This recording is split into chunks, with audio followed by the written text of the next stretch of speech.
Hey everybody, it's Staar, man. And it's been a while since I've done a post to my ish post here on the RPF because I've been busy doing other things, like ordering zippers. So anyway, what I have here is some super glue. Well, technically it's crazy glue, but who cares? All I know is that it makes stuff like that stick together quite nicely. As is evident by that. Right. So, wow, that was loud. When we get these 3D prints, they're not exactly, how shall we say, precision. And so you need to take some files and work your magic on the edges here. There are layers of texture on this resolution which need to be filled in, or in this case, filed down so that it fits in the body of the boot rocket. Now if I try to shove that in there, these landings of resolution underneath here may crack here, and I don't want that to happen.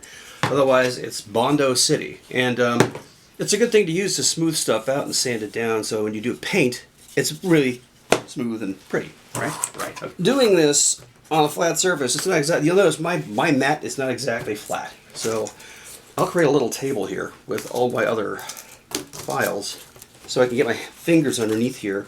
It's about a finger width tall, see that? And just guide it going back and forth here slowly.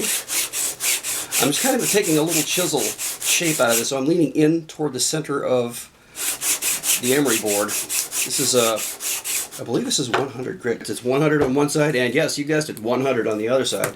And yeah, here's my oldest one. It's just toast. So, a little bevel sanding. About when I can't see the grit anymore, I know I've taken a significant layer off, so should fit in there a little better now. Nope, not quite.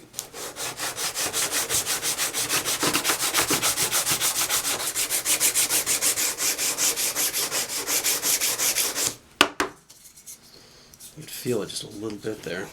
Yeah, this actually flexes when I'm holding it, so I got to be kind of careful. Okay, I got a little bit of a bevel there. Not quite there yet. I'm pressing a little harder now, as you can tell. See a little U shape right there? I hope you can. Alright. And voila, she fits. It's a good tight fit. Not good and tight, but it's snug, which is what you want, because when you fill this cavity with whatever adhesive you're using, in my case, crazy glue.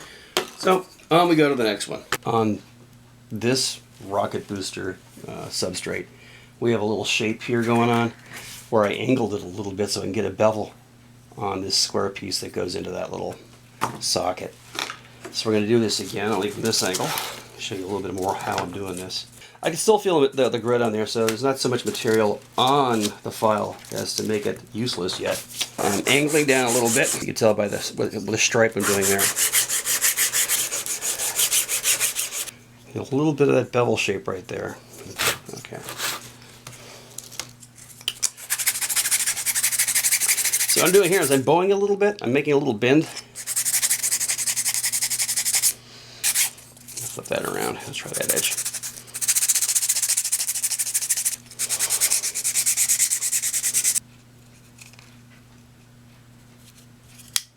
Yeah, you hear that? That tick? That is forcing the lines of resolution apart here. You see a little bit right there? Probably happened because I tried to force this thing in and then back out. Woo! Love that smell. Oh my god. Gross. Yep, bottom edge still needs a little help. Let's see how you work now. Bingo. We have that side. Next, we do some glazing putty on our other parts before we put them on, because it would be a pain in the butt to do them while they're still, while they're still on. I better get those out of there. There we go. I better mark those. A, B. Okay, so here we are at the Bondo stage of life. I've already done one of these, and not all the way, because I still have yet to paint between here.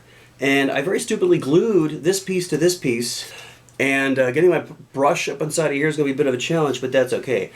I first intend to primer this with spray can, and then I'm going to go hit it with tiny brushes to get in where I need to be. But let's be honest, your angle looking at this, it's going to be like this. You're not going to see too much of what's going on down here. Not concerned about that kind of detail.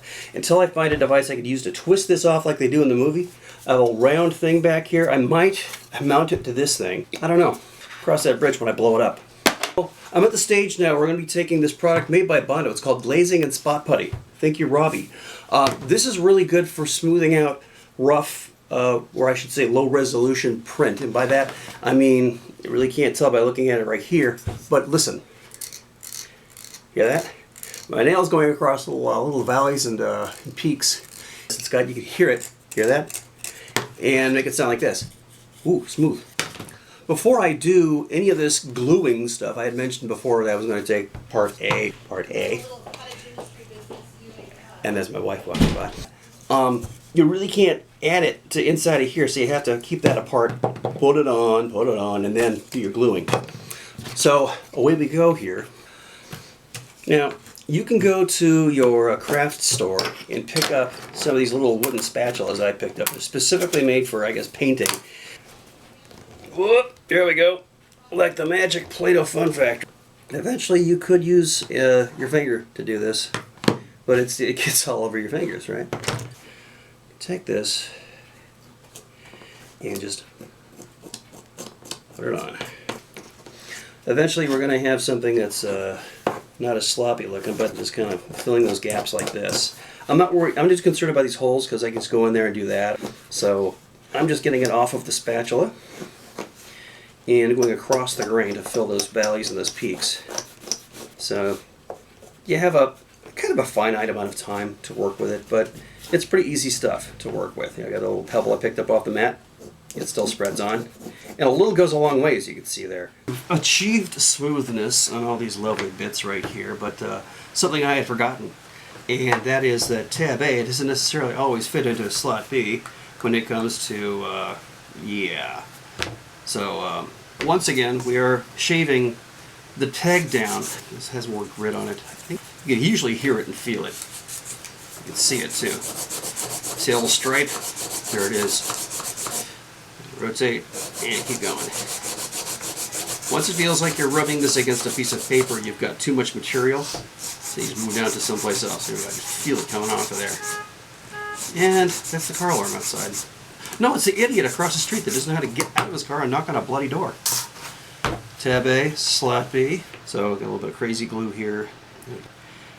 There's a knockout there, and there's a knockout there. If I did that rotated, I'd be sad. So be sure that you're following whatever reference image you're looking at, and hold that there for a good 10 seconds. A quick note on gluing. If you're going to glue something small to something bigger, note that the bigger piece has more surface area on it, and the smaller piece, well, that's where you want the footprint of glue to be. Because if you stick a bunch of this on the end of this, you put this on, you might have glue, right? But you all knew that. Oh, look at that. All right, so time to do a little bit of material removing. There we go. See that? Super glue. Don't need that.